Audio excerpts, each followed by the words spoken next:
I want to speak much more briefly now about two more poems of Stevens's. Obviously, I asked you to read a number of poems for today, and we really won't be able to get through all of them, but I do think these two are particularly important um, poems in Stevens's body of work that I think can help us understand what Stevens is after. The poem The Idea of Order at Key West on page 310 is one of Stevens's best-known poems. The title reflects Stevens's frequent travel to Florida, which is a rather interesting um, site for him as someone who often writes about cold, forbidding New England landscapes. Florida seems to represent a kind of vitality, a kind of life force for Stevens that often exists in a certain connection with the much colder image that we see in some of the rest of his poems. The idea of order at Key West is characteristic of Stevens's poetry in that it reverses the usual idea that nature inspires the poet. This is an idea that we inherit from Romanticism, that the poet looks at nature and kind of receives inspiration from the images, the ideas, the energies that come out of nature.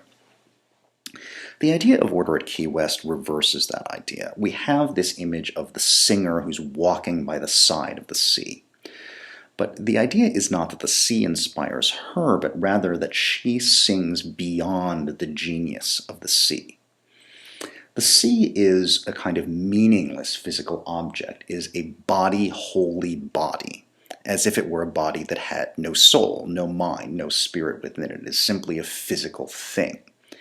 Its meaningless plungings must be given meaning by the singer. They must be uttered word by the singer.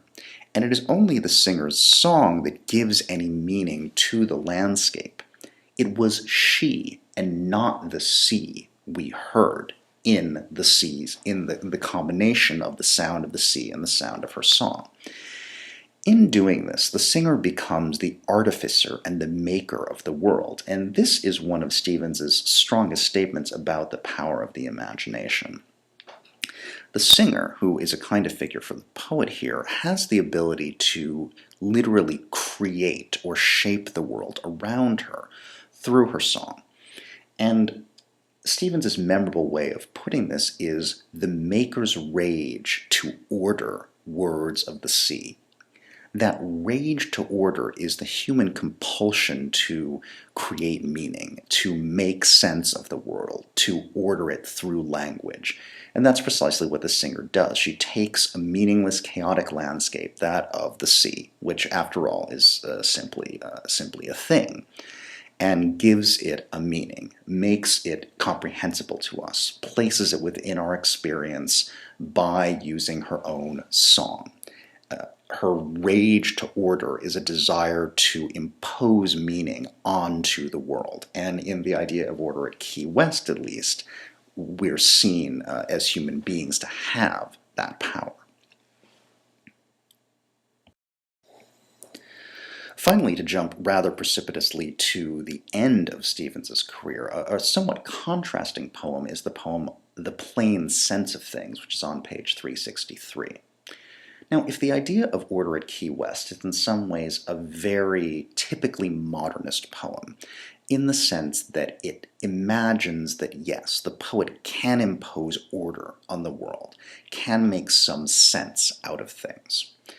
The plain sense of things is a kind of deflating of that idea. Um, in this poem, Stevens writes most memorably, "A fantastic effort has failed."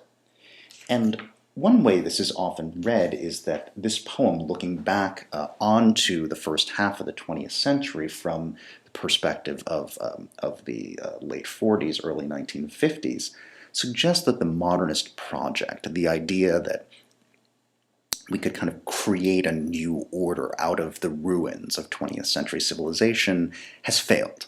That what we see instead is that this attempt to create a great structure has simply become a minor house.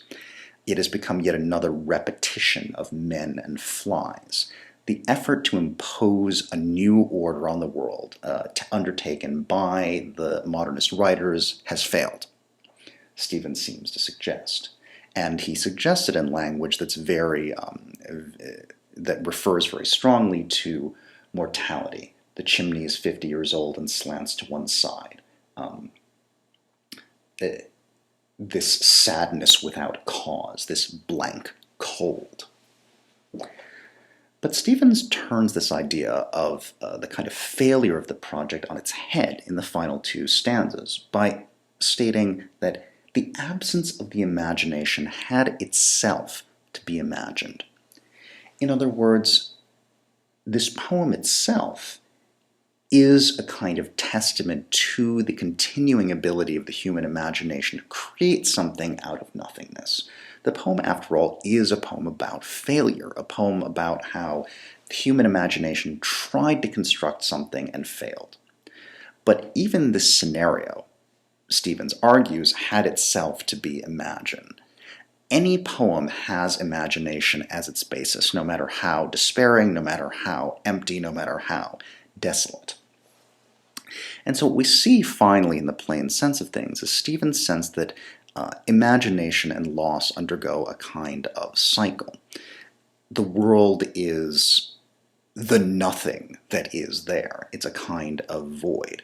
But every time humanity encounters that absence, it desires to fill it in some way. It wants to put something there.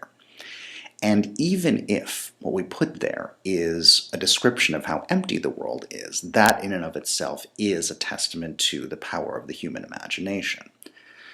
So the plain sense of things, like much of Stevens' poetry, is an exercise in paradox.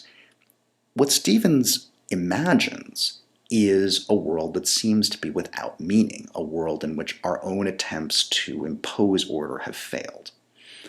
And yet, he argues, this very effort, this very attempt to understand the world and to see that it is empty is itself a testament to the power of our imaginations. So even in its failure, the human imagination demonstrates its uncanny power. So I think that's a good place to close with Stevens, to give this sense that in Stevens' work we always have this ongoing battle between reality and the imagination. And it's not a question of one or the other winning, but of how the two of them are locked in this kind of endless cycle of nothingness and presence, of failure and success, of a kind of desire to have a mind of winter, something that sees only what is there, and the realization that human imagination will always impose itself on the world around us.